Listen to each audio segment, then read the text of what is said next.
Bismillahirrahmanirrahim. Assalamualaikum warahmatullahi wabarakatuh. Alhamdulillahirabbil alamin. Wabihi nasta'inu ala umuri dunya waddin. Wassalatu wassalamu ala asyrafil anbiya'i wal mursalin sayyidina Muhammadin wa ala alihi washabihi ajmain, amma ba'du. Di sini saya Tasya Ramadhani dari Pendidikan Kimia kelas 3B Universitas Islam Negeri Sunan Gunung Jati Bandung akan mencoba menjelaskan mengenai penelitian yang dilakukan oleh Yesi Jufrina dan juga Lisa Utami dengan judul penelitian pembelajaran berbasis masalah untuk meningkatkan keterampilan berpikir kritis siswa pada materi reaksi redoks. Langsung saja kita masuk ke dalam pembahasan yang pertama mengenai latar belakang yang mendasari penelitian ini.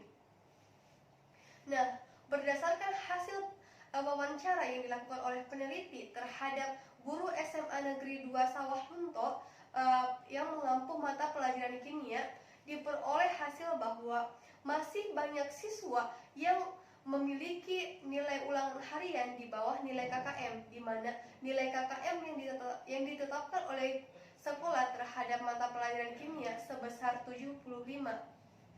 Nah, sekitar 85% siswa kelas 10 mendapatkan nilai ulangan harian kimia di bawah nilai KKM tersebut.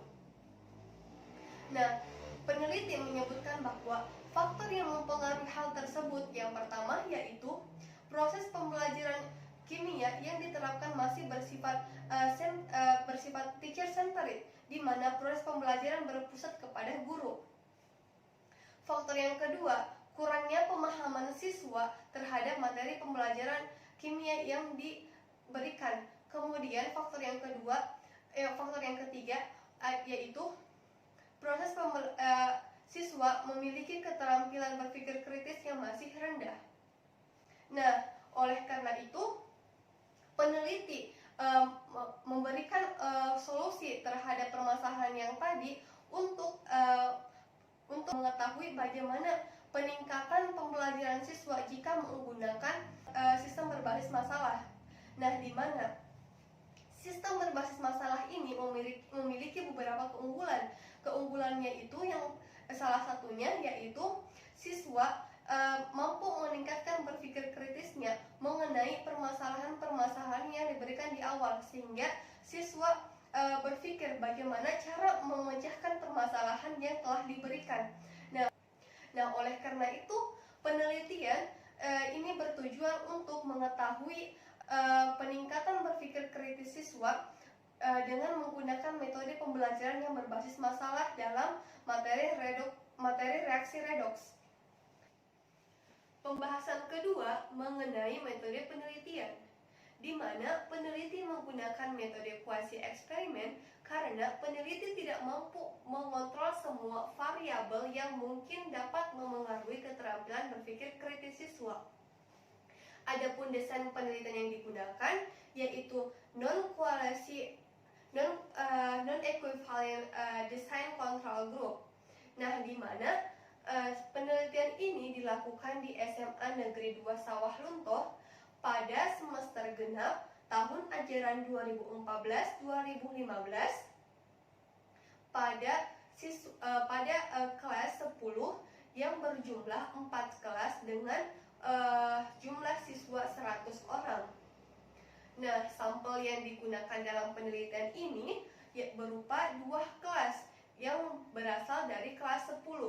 Satu kelas digunakan sebagai kelas kontrol dan satu kelasnya lagi digunakan sebagai kelas eksperimen.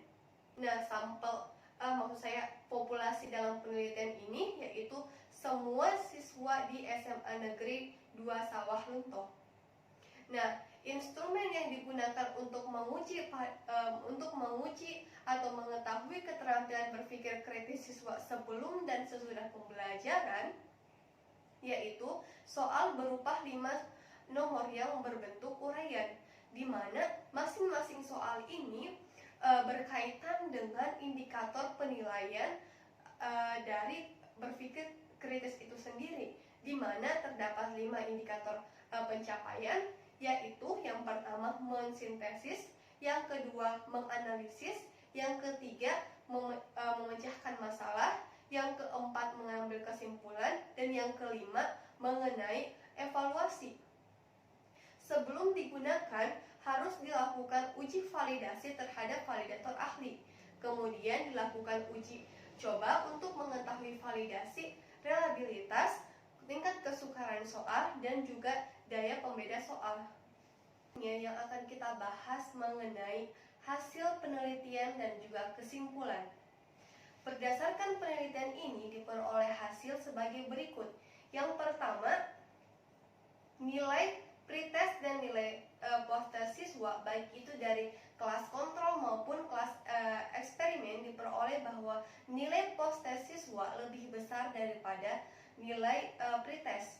Nah, kemudian hasil yang kedua diperoleh bahwa pada perhitungan uji kontrol, uji koefisien pengaruh menggunakan metode berbasis masalah didapatkan hasil sebesar 5,5%. Dan untuk hasil dari keberhasilan setiap indikator diperoleh hasil bahwa indikator mengsintesis tidak ada siswa yang mendapatkan nilai sempurna atau 4. Dan kemudian untuk indikator menganalisis dan juga memecahkan masalah, terdapat siswa yang lebih banyak mendapatkan nilai 4 dibandingkan siswa yang mendapatkan nilai yang di bawah 4.